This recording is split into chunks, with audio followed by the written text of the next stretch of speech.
आज दिवसाची सुरुवात आहे ना मंडळी ब्लँकेटी धुण्यापासून केली। आता ती बॅट इतकी जड होती ना, माझ्या वजनापेक्षा जास्त मोठी बॅट घेऊन मी ती ब्लँकेट धुण्याचं काम करत होते आणि दमले म्हणून आहे ना गल्लीतल्या पोरी पण गोळा करून आणल्या मदतीसाठी।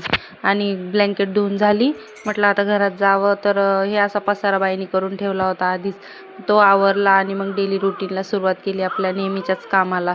घर वगैरे स्वच्छ करून घेतलं आणि मग म्हटलं आता स्वयंपाक करून घ्यावा। स्वयंपाकाला लागले पटपट आणि मी आज आहे ना वालाच्या शेंगाची भाजी बनवणार होती। ती तुम्हाला रेसिपी ना यूट्यूबवर नाही सापडणार आणि मला माहीतच आहे तुम्हाला वालाच्या शेंगा अजिबात बनवता येत नसणार, म्हणून मी ही रेसिपी तुम्हाला स्पेशली दाखवते आणि तुम्ही बघून घ्या, परत तुम्हाला ही रेसिपी मिस होऊन जाईल नाही का।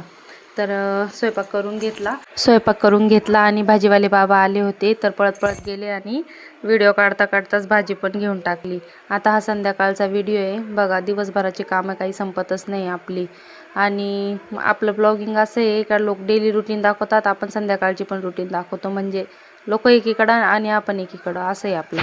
आणि मग सगळं आवरून घेतलं, किचन वगैरे स्वच्छ करून घेतलं आणि झोपायची वेळ झाली होती, अंथरूण टाकून घेतलं आणि पिल्लूचं माझं असं लोळणं चालू होतं। असा होता छोटासा व्हिडिओ। Bye bye.